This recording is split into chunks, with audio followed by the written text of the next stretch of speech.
5 مرتبہ درود آپ نے شروع نہیں بھیجی، اس کا بھی ایک فائدہ ہو گیا. مجھے یہ مائک پسند نہیں، مجھے لگتا ہے یہ آرٹسٹ والا مائک ہے جو پیچھے سے گھوم کے آتا ہے. میں قدامت پسند انسان ہوں، کنزرویٹو، مجھے یہ والا مائک زیادہ اچھا لگتا ہے. یہ بھی درد میں یہ والا لے کر آؤں. درود بھیجے محمد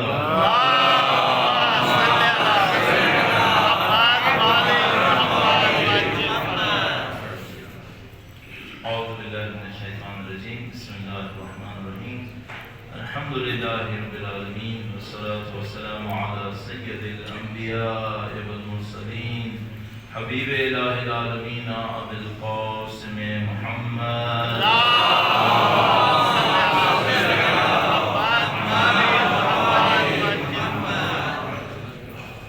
وعلی آلہ الطیبین الطاہرین سیما بقیۃ اللہ فی الارضین.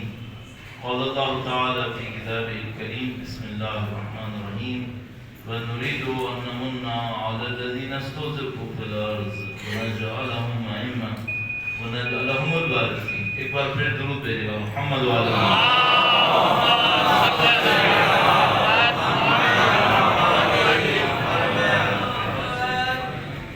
اس پہلے کہ موضوع کی مناسبت سے آرائز پیش کروں، ایک بات آپ میں سے بعض لوگوں سے معذرت خواہوں میں کو برا لگے. اصل میں میرے ذہن میں یہ تھا کہ انقلاب کے حوالے سے ایک درس ہے، میرے سامنے میز ہوگی، کرسی ہوگی، اس سے میں ٹوپی پہن کے نہیں آیا. اگر میں نے اپنی زندگی کے لیے طے کیا ہوا ہے کہ اگر مجھے ممبر پہ بیٹھنا ہوتا ہے تو میں کم از کم ٹوپی پہنتا ہوں یا عبا اور ٹوپی دونوں پہنتا ہوں. نہیں مسئلہ نہیں، تو ہو گیا جو ہونا تھا. اور اگر مثال کے طور پر اگر ویسے ہو تو پھر میں میز پہ بیٹھتا ہوں تو پھر ایسے ہی بیٹھ جاتا ہوں. میں سمجھتا ہوں تھوڑی سی بے احترامی سی مجھے اپنے اندر لگتی ہے کہ میں ممبر پہ بیٹھ رہا ہوں، نہیں ہے، لیکن آپ مجھے معاف فرمائیے گا، یہ اس طرح سے ہو گیا. میں ان سے مائک کی طرح کہتا ممبر بھی تبدیل کرو، بیچارہ کتنی مشکل میں پھنس جاتا ہو آرگنائزر ہمارا. میں نے کہا چلو اب اتنا برداشت کریں گے، انشاءاللہ آپ مجھے معاف فرمائیے گا. ایک بار پھر عظمت اہل بیت اطہار علیہ السلام پر اس ممبروں میں احراب کے تقدس کے مزید اضافے کے لیے، اس کے احترام میں اضافے کے لیے درود بھیجے محمد وعلی محمد.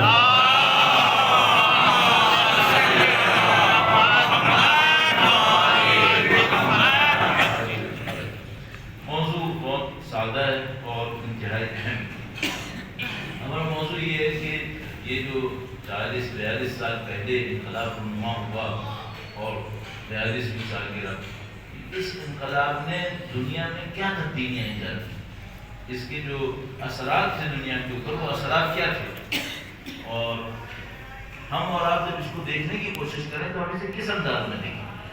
اچھا یہ کیوں اہم ہے کہ آپ اس کی کامیابیوں کا جائزہ لینا چاہ رہے ہیں، اور خاص کر یہ دیکھتے ہوئے کہ میرے اور آپ کو اس میں کوئی کنٹریبیوشن بھی نہیں ہے. مثال کے طور پر انقلاب رونما ہوا ہے ہمارے ہمسایہ ایران کے اندر، تو ہم نے کون سا وہاں پر جا کے اصطلاح توپ داغی کہ ہم یہ کہیں کہ بھائی اس کی کامیابیاں کیا تھیں، ہمارا کیا اس میں کنٹریبیوشن نہیں ہے کوئی اس اعتبار سے.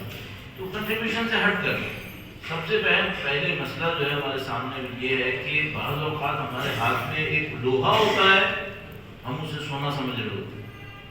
بعض اوقات سونا ہوتا ہے، ہم اسے لوہا سمجھ رہے ہوتے ہیں. ہماری زندگی میں ایسا ہوتا ہے یا نہیں ہوتا ہے؟ ہوتا. آپ کہیں گے مثال خود ہماری زندگی، کتنے لوگ ہیں جو اپنی زندگی کی اس اعتبار سے قدر کرتے ہیں کہ اسی 70 سال 50 سال 60 سال پر ابدی زندگی طے ہوگی. کس کو اتنی قدر ہے؟ اگر اتنی قدر ہو کہ بھائی یہاں جو 50-60 سال گزر رہے 70 سال گزر رہے ہیں، اس سے طے ہوگا کہ ابدی زندگی کا مطلب 1 لاکھ سال نہیں ہوتا. 1 لاکھ تو چھوٹا سا نمبر ہے. 5 لاکھ سال نہیں ہوتا ہے. 5 لاکھ سال تو بہت چھوٹا سا نمبر ہے. ابدی زندگی کا مطلب کیا ہوتا ہے؟ انفائنائٹ، کوئی لمٹ نہیں ہے. 5 کروڑ نہیں، وہ تو خود لمیٹڈ ہے. 50 کروڑ وہ بھی لمیٹڈ ہے. ابدی زندگی کا مطلب ہے خالدین فیہا کا مطلب کیا ہے؟ نیور اینڈنگ، اینڈ نہیں ہے اس کا. یہ جو ہمیشہ کی زندگی کس پہ ڈیپینڈ کر رہی ہے؟ اس 60 سال میں، اس 50 سال میں. اس کا علم کتنے لوگوں کو ہے؟ اس کا شعور کتنے لوگوں کو ہے؟ اتنے سے کو بھی نہیں. اتنے سے کو بھی ہوتا، مثلا اگر میرے ہاتھ کے اوپر 10 انگلیاں ہیں اور ہر انگلی کے اندر 3 پورے ہیں اور ایک پورے کے آدھے کے برابر لوگوں کو علم ہوتا، یہ دنیا جنت بن جاتی، دنیا جنت بن جاتی۔ اگر اتنے لوگوں کو بھی علم ہوتا، ایک 10 30 کا ایک کا آدھا، اتنے % لوگوں کو علم ہوتا، دنیا جنت ہوتی نہیں؟ تو ہوتا ہے ہمارے ساتھ یا نہیں ہوتا؟ کہ ہاتھ میں سونا ہے، ہم سمجھ رہے ہیں لوہا ہوتا ہے، دور میں بھی ہوتا ہے، نزدیک میں بھی ہوتا ہے۔ نزدیک کی مثال زندگی کی مثال دی، دور کی مثال دے دو، دور کی مثال اور لے لو، انبیاء کی مثال دے دو، مقامات مقدسہ کی مثال دے دو۔ بھئی یہ مقامات مقدسہ جو دنیا کے اندر ہمارے سامنے ہیں، الحمدللہ رب العالمین، ہم ان کے ماننے والے، ہم ان کا احترام کرنے والے ہیں۔ زمین کی کتنے ٹکڑے پر ہے؟ کربلا میں چلے جاؤ، 2 حرم کے درمیان جو زمین ہے وہ کتنے ایکڑ ہے؟ بہت لگا دو 4 ایکڑ، 5 ایکڑ، 10 ایکڑ لگا دو۔ دنیا کتنی بڑی ہے؟ لاکھوں کروڑوں ایکڑ، اس میں یہ 10 ایکڑ کتنا فیصد بنتا ہے؟ کچھ بھی نہیں بن رہا۔ اور حیثیت کتنی ہے اس کی؟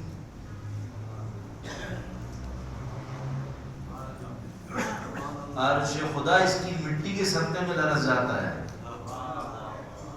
مرتبہ بندہ اس کی مٹی کے صدقے میں زندہ ہو جاتا ہے، اس کی مٹی سے، نہ صاحب قبر سے، اس کی مٹی سے، خاک سے، اس 5 ایکڑ 10 ایکڑ قدر پتہ ہے دنیا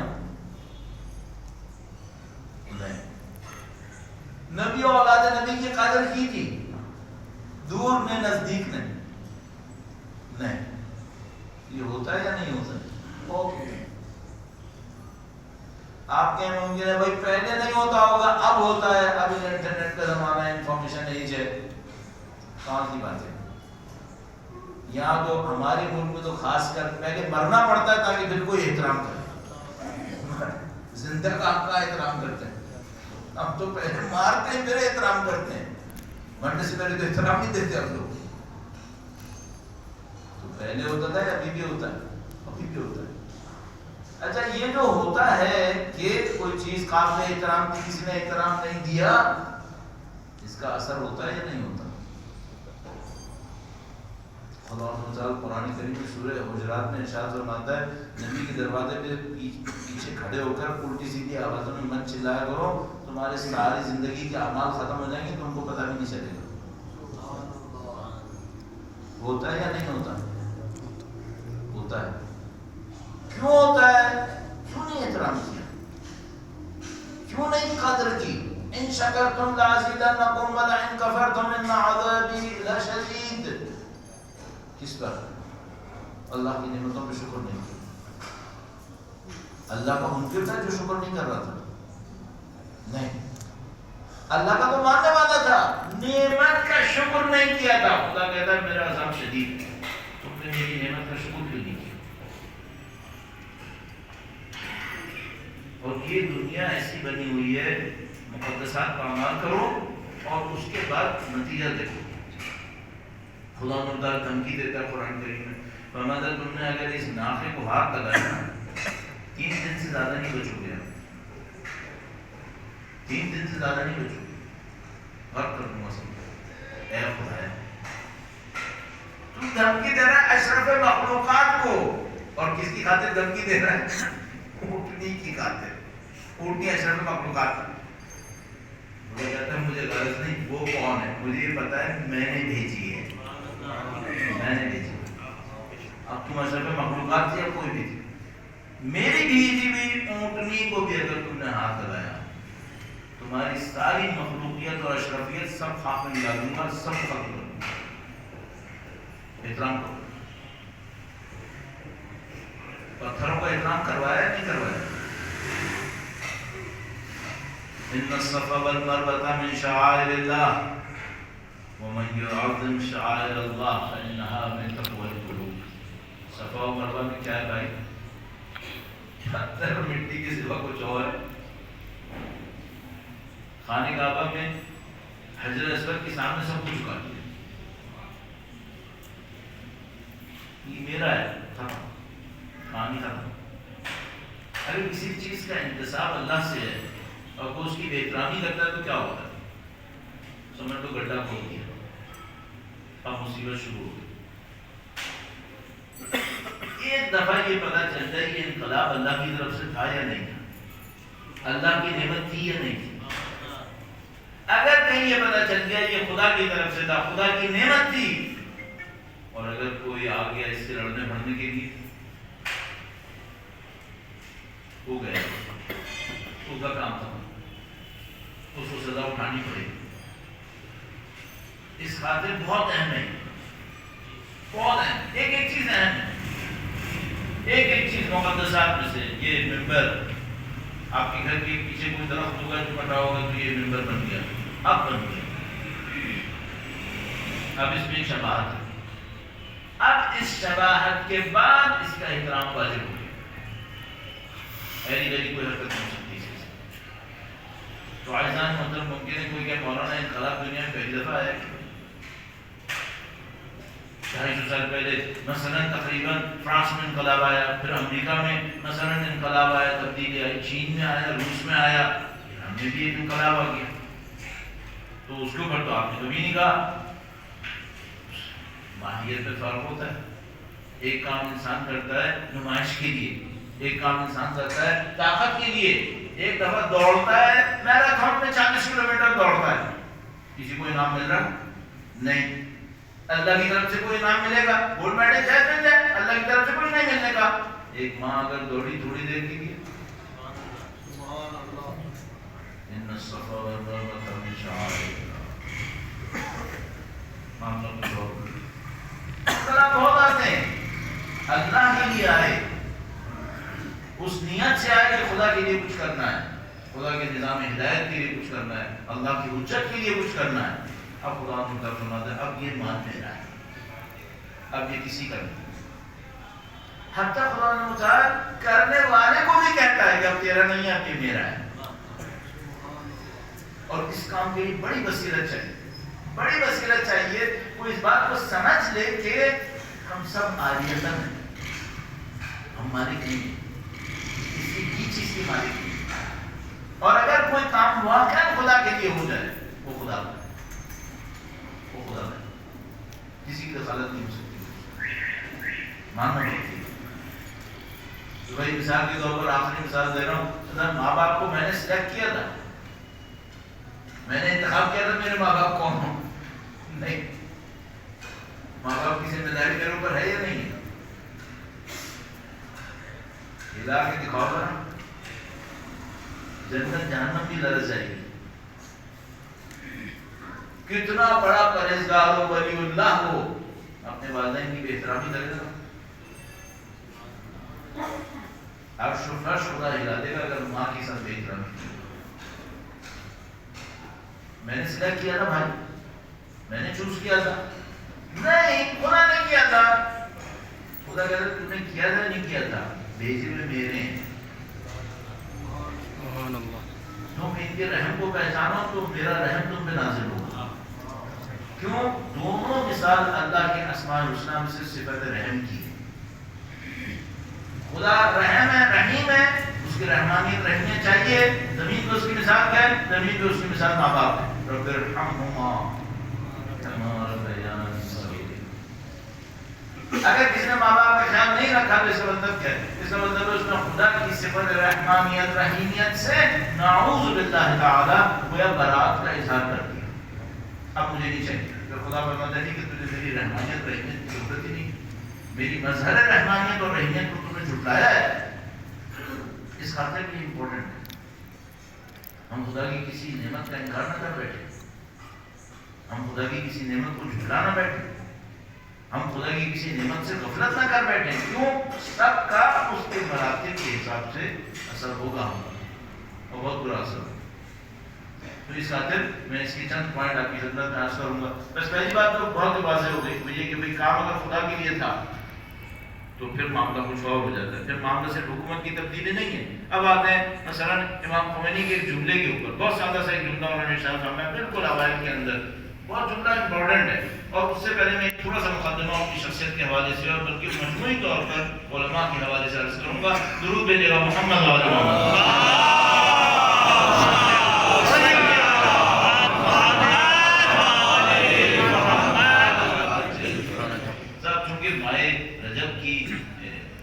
ابتدا بھی ہے اور ظاہر کے آخر رجب منسوب ہے امام کے ایک فرزند کی وفات سے، کہہ بھی سکتے ہیں ایک معنی میں شہادت سے. بہرحال اہل بیت اطہار علیہ السلام کے غم میں شرکت کے لیے درود بھیجے محمد و آل محمد.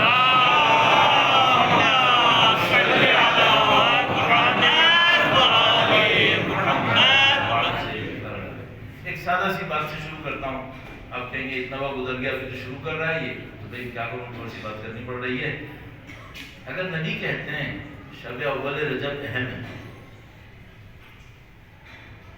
یہ شب اول رجب اہم ہے، اس اہم کا مطلب کیا ہوتا ہے؟ جمعے کا دن خوبصورت ہے، اس کا مطلب کیا ہے؟ سورج خوبصورت ہے، آسمان خوبصورت ہے، چاند خوبصورت ہے، کیا خوبصورت ہے؟ تو جواب ہم لوگوں کا آپ کا سب کا یہ نہیں بھائی ایمان میں خوبصورت نہیں ہے، یہ کسی اور چیز میں. وہ کیا ہے؟ تو ہم بالکل قصہ مختصر. بھائی نبی اور اہل بیت کے اقوال جو ہوتے ہیں یہ جذبات کو نہیں بتاتے، یہ سب کے سب کسی حقیقت کو بتاتے ہیں. اگر نبی فرماتے ہیں نا جس سے میری بیٹی خوش ہے اس سے میں خوش ہوں، اللہ، یہ معاملہ صرف اس کا نہیں ہے کہ ان کا دل یوں ہی خوش ہو گیا میرا دل بھی یوں ہی خوش ہو گیا، نہیں، یہ لوگ اس طرح خوش نہیں ہوتے.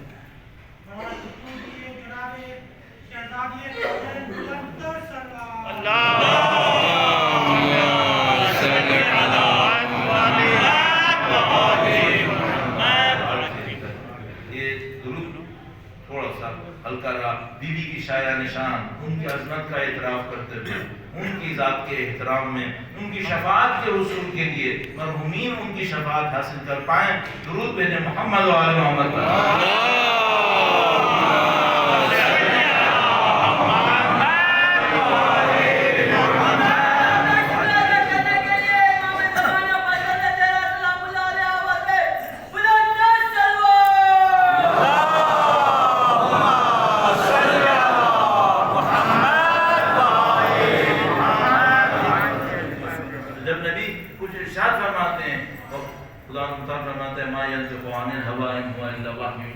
یہ کوئی حقیقت ہوتی ہے؟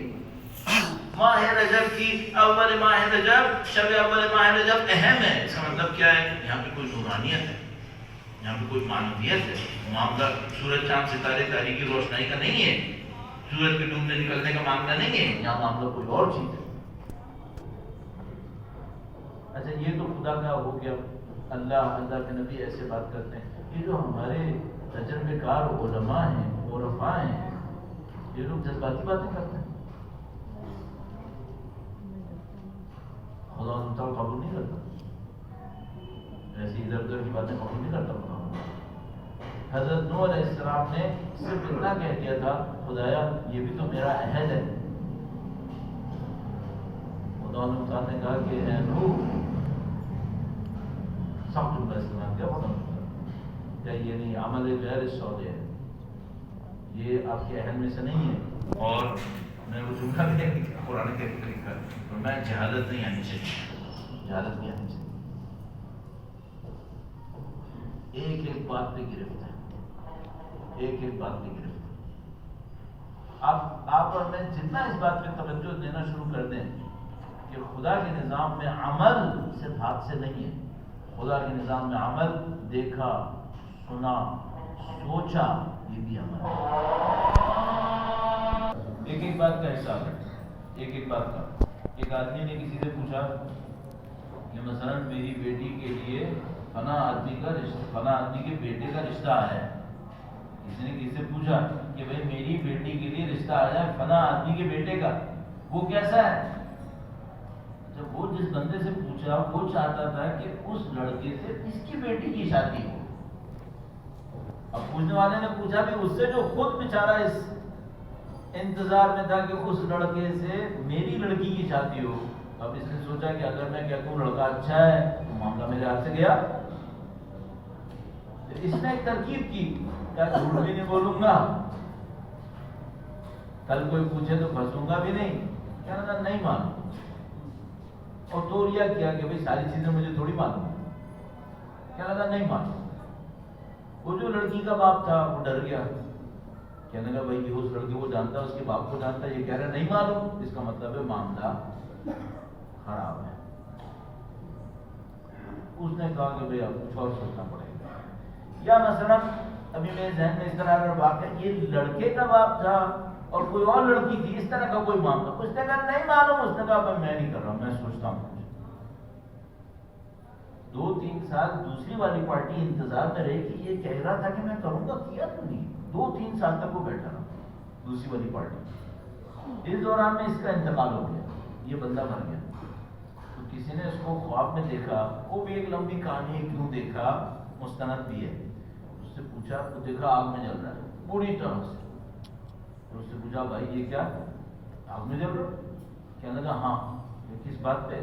کہنے لگا وہ ایک نئی معلوم نے ابھی تک جان نہیں چھوڑی. وہ ایک نہیں معلوم مصیبت میں پھنس گیا. کیوں؟ وہ اس کی لڑکی ابھی تک انتظار میں بیٹھی ہے بیچاری, جب تک وہ انتظار میں بیٹھی ہے میں آگ میں جلوں گا. اس کی شادی کراؤ کسی طرح تاکہ میں اس مصیبت سے نکلوں. ایک ایک بات پکڑ میں آئے گی. یہی تو خدا مختار قرآن کریم فرماتا ہے, تم لوگ کیا سمجھتے ہو یہ تمہارے سارے اعضاء و جوارح گواہی دیں گے, کہاں جاؤ گے تم لوگ؟ اگر معاملہ اتنا آسان ہوتا تو اہل بیت کا کیوں ڈرا رہے ہیں اتنا؟ اس کا مطلب معاملہ سخت ہے. تو اب ایک ایک لفظ کا ہمیں حساب کتاب دینا ہے.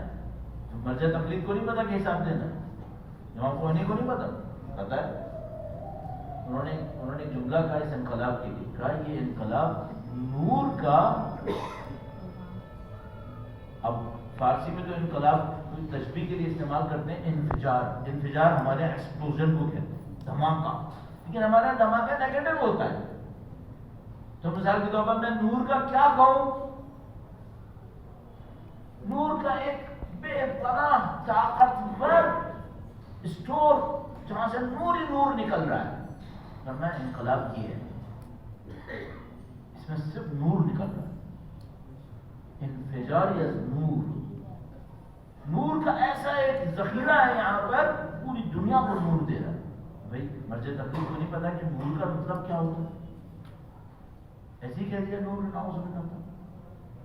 ان کو پتا ہے نور کس سے, تو پھر کیوں کہا انہوں نے؟ اس کی بجائے کو ہم سے کہنا چاہ رہے ہیں کہ دیکھو تم ایسا نہ ہو تم اس کو لوہا سمجھ کے کچھ اور ڈیل کرنا شروع کر دو. نہیں, یہ سنا ہے, یہ نور ہے. تم جتنا نور کے قریب جاؤ گے اتنا ہی زیادہ اس سے استفادہ کرو. شہید باقر صدر عراق کے انتہائی گراں قدر علماء میں سے کہیں پہ میں ابھی چند دن پہلے دیکھ رہا تھا, صدام رئیس نے جب ان کو شہید کیا تو اس جگہ پہ لکھا تھا کہ بدبخت نے 3 دفعہ دفنایا مختلف قبروں میں, اور کیسے ان کو شہید کیا وہ تو اللہ جانتا ہے کیا کیا کیا.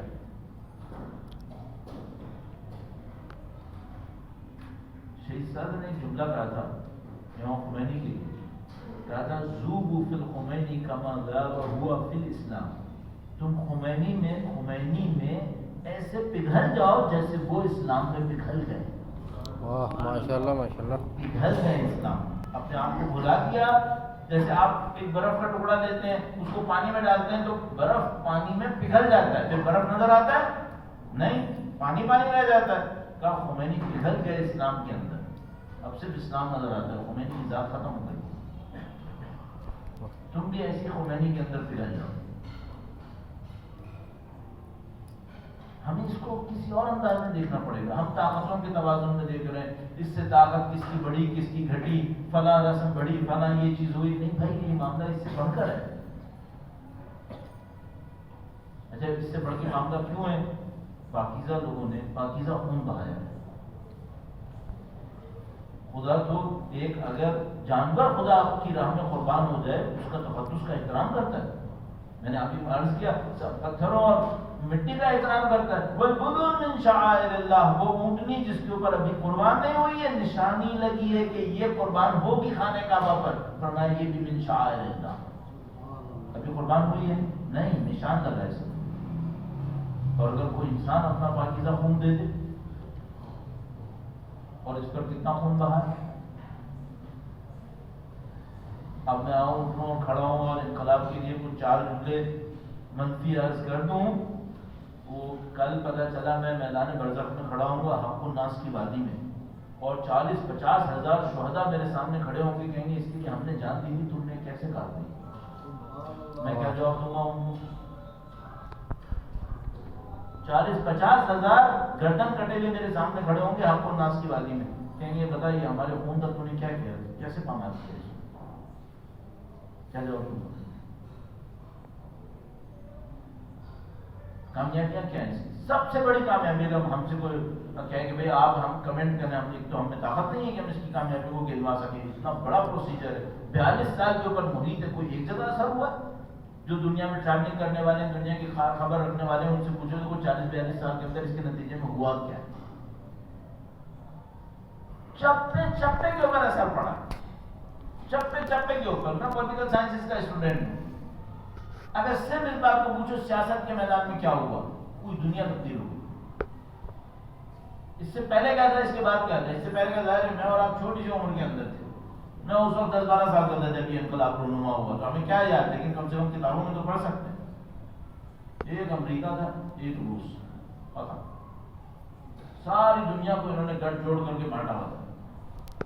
کسی کے باپ میں ہمت نہیں تھی کہ ان کے سامنے ہلے. آج تک نہیں ہے ہمت لوگوں کے اندر. کس کے اندر ہمت بنتی ہے؟ وہ ابھی کوئی تذکرہ کرا تھا ایران کے ایک اسکالر ہے، وہ کہنے کہ میں جاپان گیا، وہاں پر انہوں نے اس دن کی یاد منانی تھی جس دن ایٹمی دھماکہ کیا تھا، امریکہ نے ایٹم بم مارا تھا. آپ کو یہ معلوم ہے ہیروشیما ناگاساکی کے اوپر امریکہ نے ایٹمی بم مارا تھا. 10,000 لوگ آنن فانن جل کے راکھ ہو گئے تھے. انہوں نے کہا کہ جناب اس کی یاد میں، یونیورسٹی کے اندر ان کا لیکچر تھا اسی دن، تو جناب اس کی یاد میں 2 منٹ خاموشی. انہوں نے کہا ٹھیک ہے. 2 منٹ خاموش ہو گئے. جب 2 منٹ خاموشی ہوئی تو انہوں نے کہا بھائی مجھے ایک بات سمجھ میں نہیں آ رہی، اتنے 1000 لوگ مر گئے، ان کی یاد میں 2 منٹ خاموش کیوں رہ رہے ہو؟ ان کی یاد میں 2 منٹ آواز اٹھاؤ. خاموشی سے کیا ملنا ہے؟ آواز اٹھاؤ. اور دوسری بات یہ کہ ان کی یاد میں خاموش ہو کہ جو مرے، تو جس نے مارا تھا اس کا کیوں نہیں ذکر کر رہے؟ کس نے مارا تھا؟ امریکہ نے نہیں مارا تھا کیا؟ تو اس کا ذکر کیوں نہیں کرتے؟ اب وہ جاپانی کیا بولے کہ بھائی میرا تو پورا ملک اس کے ہاتھ میں پھنسا ہوا ہے. یہ آج کی دنیا کی باتیں ہیں. 40 سال پہلے کیا تھا؟ 40 سال پہلے تو گیا معاملہ بھائی، وہ پوچھنے والا ہے. 40-42 سال پہلے کیا تھا؟ مقابل میں تھے سارے کے سارے. ابھی تو پھر 4 ملک ہیں جن میں مثلا سر اٹھا لیتے ہیں، کبھی کوئی بات کر لیتے ہیں کہ ہاں بھائی امریکہ تو کون ہے بھائی. لیکن اس زمانے ہمارے ملک کے اندر جو کچھ ہوا ہے وہ خدا کبھی کشف کروا دے کہ بھائی ہمارے ساتھ ہوا کیا ہے.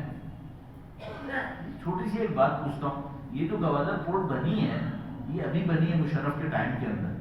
جب گوادر پورٹ بن رہی تھی، بننا شروع ہوئی ہے تو پاکستان کو بنے ہوئے 50 سال گزر چکے تھے.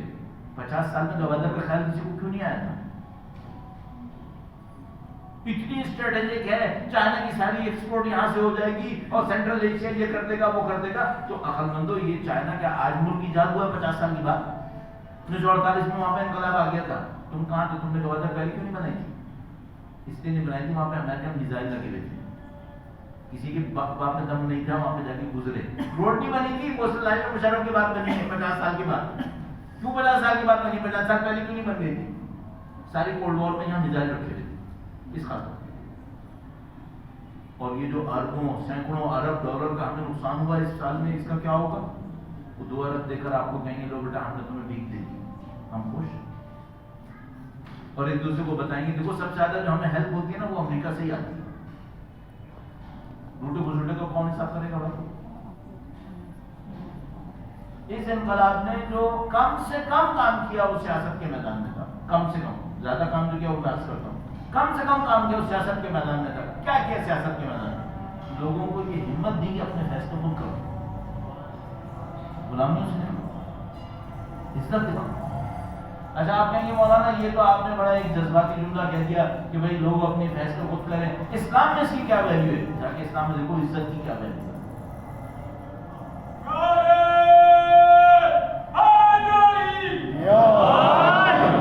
اہل بیت ہمیں عزت کے نام پہ کیا سکھائے؟ اللہ. یعنی اگر کربلا کے معرکے کے اندر 2 درس آپ میں اور حاصل کرنا چاہیں، 2 درس صرف 2 درس، اس سے ہٹ کر عبودیت اور دینی معاملے سے ہٹ کر، تو میں کہوں گا 2 درس لے لو. ایک عزت، ایک آزادی. یہ سید الشہداء نے ہمیں سکھایا. بے عزتی قبول نہیں کرو، کسی کے سامنے اپنے آپ کو ذلیل مت کرو. لا اعطیکم بیدی اعطاء الذلیل، میں تمہارے ہاتھ میں ذلت کا ہاتھ نہیں دوں گا. ولا اخر فرار العبید، نہ میں غلاموں کی طرف بھاگوں گا، یہاں سے میدان میں رکوں گا. موت کو مقابلے میں آؤ گے تو موت کو سعادت کے سوا کچھ نہیں سمجھتا. تم جیسے پستوں کے ساتھ زندگی گزارنے کو موت سے بدتر سمجھتا ہوں. یہ عزت دی اسے کچھ بتا دیں.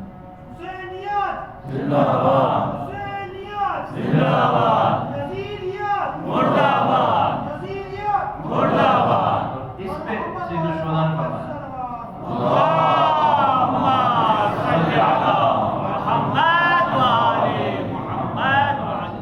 یہ سید الشہداء نے سکھایا. اب یہ جو انقلاب ہے اس نے پوری دنیا کی قوموں کو کیا پیغام دیا؟ پیغام دیا عزت دو، عزت حاصل کرو، ذلت میں مت ہو، غلامیوں میں مت ہو. الحمدللہ رب العالمین آج 40 سال 42 سال کے بعد تمام تر دنیا کے سینکشنز، 8 سال کی جنگ، پتہ نہیں کون کون سے محاصرے، اب ان کے پاس طاقت ادھر تک آ گئی. اب ان کا مقابلہ میں اپنے آپ سے کرتا ہوں تو شرمندگی ہوتی ہے. ان کے پاس طاقت یہاں تک آ گئی، اپنا تیل اٹھاتے ہیں، ٹینکر میں ڈالتے ہیں، وینزویلا بھیجتے ہیں. وینزویلا امریکہ کی ناک کے نیچے ہے، وہاں بھیجتے ہیں اور امریکہ کی جرأت نہیں ہوتی ان کا ٹینکر وہاں. اتنے بڑے بڑے بحری بیڑے ہیں، وہ ہم تو 1965-71 کی جنگ میں ساتھ میں بیڑے کے انتظار میں غرق ہو گئے. تم ایک بیڑا لگاؤ، روکو. کیوں نہیں روکا؟ نہیں روکا. کیوں نہیں روکا؟ روک لو. ان کو صرف ایک بات بتاتی، ان کو ایک بات بتاتی، ایک بحری بیڑا اس کو روکے گا. اور انہوں نے جو میزائلوں کی بارش برسائی تو ہمارا کوئی بحری بیڑا اس پورے مڈل ایسٹ میں بچے گا ہی سب مارا. اچھا بعض اوقات یہ لوگ کیا کرتے ہیں؟ یہ لوگ ہمارے دماغ سے کھیلتے ہیں، مینٹیلٹی سے کھیلتے ہیں، بیوقوف بناتے ہیں دنیا کو، اور اتنی طاقت سے بیوقوف بناتے ہیں کوئی اس بیوقوفی کو سمجھ نہیں پاتا کہ بھائی ہمیں بیوقوف بنا رہے ہیں، الو بنا رہے ہیں. ان کی ٹیکنالوجی کی، جنگ کی ٹیکنالوجی کے اندر جو بہت زیادہ سافسٹیکیٹڈ ایک ٹیکنالوجی یہ لوگ استعمال کرتے ہیں، جس کے اوپر فخر کرتے ہیں، اپنے اربوں ڈالر اس کے اوپر لگاتے ہیں، وہ کیا ہے؟ وہ ہے ایئر کرافٹ کیریئرز. بڑے بڑے پانی کے جہاز جس کے اوپر 150-200 ہوائی جہاز لینڈ کرتے ہیں، رکتے ہیں، ہیلی کاپٹر، ہوائی جہاز، فائٹر پلینز، یہ وہ. یہ ان کی ٹیکنالوجی کا پیک ہوتا ہے. تو کاؤنٹ ہوتا ہے دنیا میں کتنے ملکوں کے پاس ایئر کرافٹ کیریئرز ہیں اور یہ ہے وہ ہے. اچھا یہ ایئر کرافٹ کیریئر کیا ہے؟ یہ پانی کا جہاز ہے جس کے اوپر ایک رن وے بنا ہوا ہے، اس کے اوپر 1.5-200 جہازوں کو کھڑا ہونا ہے آسمان کے نیچے.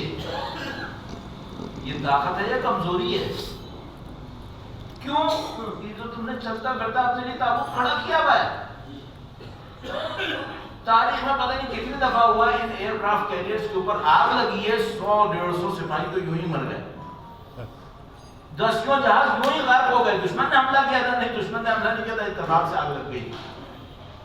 تو اگر ان کی اتنے، اچھا یہ ایئر کرافٹ کیریئر کتنے بڑے ہوتے ہیں؟ کیا یہ 100 فٹ لمبے ہوتے ہیں؟ سمجھ لو آدھا کلومیٹر کم از کم، اتنا بڑا سائز ہے اس کا.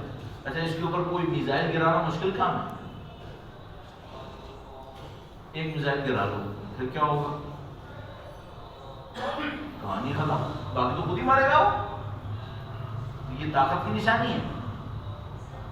دنیا الٹو بن رہی ہے کیا یہ طاقت کی نشانی؟ ابھی کوئی دھمکی نہیں دیتا امریکہ. اور جب دھمکی دینی ہوتی ہے نا، سارے اپنی aircraft carriers Persian Gulf سے نکال کے کہیں اور لے جاتے ہیں. کیوں؟ ان کو پتا ہوتا ہے ہماری پول کھل چکی ہے یہاں پہ.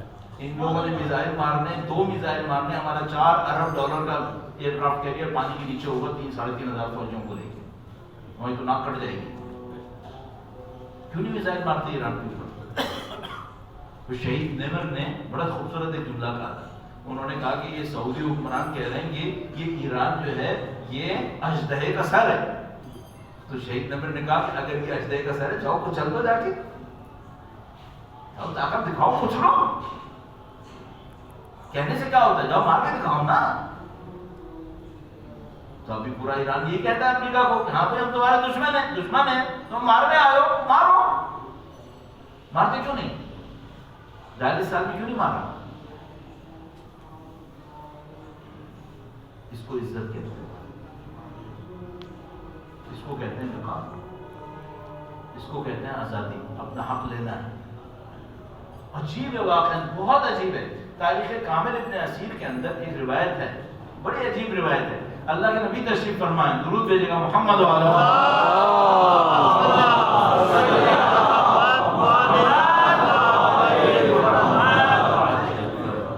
اللہ کے نبی تشریف فرمائیں، حضرت سلمان فارسی بھی آئے. تو ظاہر ہے وہ عرب اور وہ سلمان فارسی ایرانی، تو وہ جو عرب ہیں وہ تو بڑے نخوت رکھتے ہیں اپنے عربیت کے معاملے میں. وہ آئے تو وہ عرب نے وہ تھوڑا سا یوں ادھر سے اللہ کے نبی نے دیکھا. اس کے بعد فرمایا کہ علم تم لوگوں میں سے اٹھ جائے گا، ایک زمانہ آئے گا علم اس کی قوم کے پاس ہوگا. علم اس کی قوم کے پاس ہوگا اور پوری دنیا ان کو علم سے روکنے کی کوشش کرے گی، اور یہ علم کو حاصل کر لیں گے چاہے علم ثریا ستارے پہ رکھا ہوا ہو. اگر ثریا ستارے کے اوپر بھی علم ہوا یہ قوم حاصل کرے گی. یہ اللہ کے نبی نے ارشاد فرمایا. پوری دنیا نے کہا کہ ہم اٹامک انرجی نہیں لینے دیں گے، ہم میزائل ٹیکنالوجی نہیں لینے دیں گے، سیٹلائٹ ٹیکنالوجی نہیں لینے دیں گے، نینو ٹیکنالوجی نہیں لینے دیں گے، روبوٹکس پہ کام نہیں کرنے دیں گے. جہنم میں گئی پوری دنیا اس اعتبار سے. کر لیا انہوں نے، کر لیا. یقین مانو ہم لوگوں نے جو اپنے اوپر ظلم کیے نا وہ اللہ جانتا ہے. ابھی تو خیر اس کی بات کرنے کی، اپنے ظلم کی بات نہیں کرنا چاہ رہا ہوں، لیکن صرف ایک اشارے کے طور پہ عرض کر رہا ہوں. کبھی کبھی اتنا افسوس ہوتا ہے، اتنا افسوس ہوتا ہے ہمیں اپنے اوپر، اپنے نالائق حکمرانوں کے اوپر، اپنے سسٹم کے اوپر. یہ پتہ نہیں کس قسم کا سسٹم ہم نے بنا کر اپنی گردوں میں پھنسایا ہوا ہے. ہمارے ایک استاد تھے، جب پولیٹیکل سائنسز میں ایم فل کر رہا تھا تو بہت لرنڈ ایک ٹیچر تھے. وہ کافی سینئر بھی تھے، کافی سینئر. میں جب یہ جو میں بات بتا رہا ہوں کہ 94 کی بات بتا رہا ہوں. اب 94 سے آپ اندازہ لگا لو کہ کتنے سال ہو گئے اس کو، یعنی تقریباً 26-27 سال ہو گئے مثلا. تو 94 کی بات ہے. تو وہ ٹیچر جو تھے وہ خود اس وقت سینئر تھے. تو ان سے ایک دفعہ بات ہوئی کہ پاکستان کے حال احوال کیسے ہیں. میں نے کہا بھائی بری خبر ہے. آپ کو پتہ ہے کہ 94-95 میں کیا ہو رہا تھا، یہاں 2 سال میں ایک پرائم منسٹر چینج ہو رہا تھا. 10 سال کے اندر 5 پرائم منسٹر آئے تھے، 4 پرائم منسٹر آئے تھے اور 3-4 کیئر ٹیکر آئے تھے. تو مل ملا کے 8-10 پرائم منسٹر ہمارے 10 سال میں آئے تھے. تو میں نے کہا حالت خراب ہے اور کیا ہے. کہنے کہ بہت افسوس ہوتا ہے میں پاکستان کو دیکھتا ہوں. میں نے کہا ہمیں بھی ہوتا ہے، آپ کو کیوں ہوتا ہے؟ کہنے کہ 60s میں دلی، انہوں نے مجھ سے کہا، میرا دل بہت پڑا. کہنے کہ جب 60s تھا نا تو پاکستان اور ساؤتھ کوریا دونوں ساتھ ساتھ تھے اور ہم کہتے تھے کہ پاکستان ساؤتھ کوریا کو ہرائے گا. پاکستان کی اکانومی اتنی اسٹرانگ تھی کہ ہم کہتے تھے ساؤتھ کوریا پیچھے رہ جائے گا، پاکستان آگے جائے گا. اس وقت جب وہ بات کر رہے تھے نا، ہماری جی ڈی پی پر ہیڈ ہماری جی ڈی پی بن رہی تھی $1,000 اور ساؤتھ کوریا کی بن رہی تھی $24,000. 24 گنا کا فرق تھا. کتنے سال میں اسے ختم کیا ہم نے؟ 20 سال 25 سال. 16 میں ہم ہیڈ ٹو ہیڈ تھے، نیک ان نیک. کس کے ساتھ؟ ساؤتھ کوریا کے ساتھ. اور 90s میں آتے آتے بیڑا غرق کر دیا ساتھ کا ساتھ. کیا کیا اپنے ساتھ؟ ہم وہ ملک ہے جس نے سب سے پہلے اٹامک انرجی بنائی اسلامی کنٹریز کے اندر، اور ہماری عزت کیا رہی، ہمارا وقار کیا رہا. امریکی عدالت نے بدبخت لائر کھڑے ہو کر کہتا ہے پاکستان کو پاکستانی تو اتنے ڈالر کے اوپر اپنی ماں کو بیچ دیتا. یہ ایک امریکی لائر نے عدالت میں کھڑے ہو کر کہا. یہ ہم نے بے عزتی کیوں کروائی اپنی؟ ہمارے پاس ٹیلنٹ نہیں تھا؟ ایرانیوں سے زیادہ ٹیلنٹ تھا ہمارے پاس. سب سے پہلے تو ہم نے اٹامک انرجی بنائی تھی. ہم نے کیا کیا؟ وہ کوئی کہہ بھی ہم میں ان میں کیا کمی تھی؟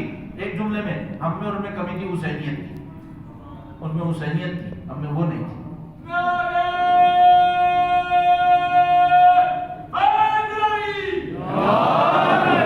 انقلاب کے لوگوں کو حسینیت تھی، اس کی وجہ سے لوگوں کے اندر انقلاب آئی۔ تو اب ہمیں کیا کرنا؟ انہوں نے کیا کیا اس کے بعد؟ میں نے کہا کم سے کم اثر سیاست کے اندر تھا۔ سب سے اہم اثر کیا تھا؟ بات مختصر کروں، سب سے اہم اثر کیا تھا؟ سب سے اہم اثر یہ تھا کہ جو باتیں ہم اللہ کی بندگی کی کتابوں میں پڑھتے تھے، اس نے ہمیں آنکھوں کے سامنے لا کے دکھا دیا۔ جو باتیں علم عرفان کی صرف چند استاد اپنے چند شاگردوں کو بتاتے تھے، ہیڈ آف دا اسٹیٹ وہ باتیں کرنے لگا۔ اللہ شاہد ہے، ایک دفعہ میں نے سوچا کہ بھائی زندگی میں سب سے اہم کام کیا، جلدی سے کنیکٹ کرتا ہوں۔ میں نے سوچا زندگی میں قسم خدا نے جو ہمیں خلق کیا ہے، سب سے اہم کام کیا ہے؟ کھانا پینا تو آپ کو پتہ ہی ہے، تو سائڈ کا ایک معاملہ ہے، کیونکہ جنت میں نہیں ہے، یہاں دنیا میں تو کھانا پینا پڑے گا۔ خدا تعالیٰ قرآن کریم میں فرمایا تھا آدم سے کہ آدم میں تم کو ایسی زمین کے اوپر بھیج رہا ہوں، تم کو بھوک بھی لگے گی، پیاس بھی لگے گی، سائے بھی تمہیں چاہیے ہوگا، سونا بھی پڑے گا، یہ ساری باتیں۔ یہ تو ہدف نہیں ہے۔ ہدف کیا ہے؟ ایک جملے میں ہدف ہے سارا تزکیہ نفس، قربتاً الی اللہ، یہ ہدف ہے، یہ سب سے اہم ہدف ہے۔ میں نے کیلکولیٹ کیا، اپنے دماغ میں سوچا، سمجھا، سمجھنے کی کوشش کی، تو مجھے سمجھ میں آیا کہ یہ سب سے اہم ہدف ہے۔ ہر کام کے پیچھے ہدف یہی ہے۔ اللہ قرآن بھیجتا ہے، کتاب بھیجتا ہے، انبیاء، ائمہ، قربانیاں، ایثار، فداکاری، جان ساری، سب کا ہدف ایک ہے کہ انسان تزکیہ نفس کرے۔ میرے ذہن میں ہے کہ ہاں جی، میں سوچا مثلا امام خمینی نے اتنا بڑا انقلاب رونما کیا، اس کا خیال تھے، تو ان کا ہدف کیا ہوگا؟ میں نے کہ یہی ہدف۔ کیا ہدف ہے؟ مجھے کہ ملت ایران، مسلمان قوم میں پوری دنیا کے انسان تزکیہ نفس کریں۔ تو میں نے کہا بھائی اگر واقعا یہی تھا تو یہ جو اتنی بڑی بڑی تقریریں کرتے ہیں، ان کی تقریریں پوری دنیا سنتی ہے، یہ اپنی تقریروں میں یہ کیوں نہیں کہتے؟ بھائی کیا ہے، اگر یہ اسی کے لیے انقلاب کیا تھا تو یہ بات تو ان کو تقریر میں کہنی چاہیے۔ ان کی تقریر تو سب سنتے ہیں، دشمن بھی سنتے ہیں، دوست بھی سنتے ہیں۔ اللہ شاہد ہے، اس کے بعد میں نے ہر تقریر کے اندر سنتا تھا یا نہیں سنتا تھا، یہ ڈھونڈتا تھا تزکیہ نفس کے بارے میں بات کی یا نہیں کی۔ کوئی تقریر اس کے بغیر نہیں تھی، کوئی تقریر اس کے بغیر نہیں تھی۔ یہ چیزیں پہلے کتابوں میں تھیں، علم عرفان کے اساتذہ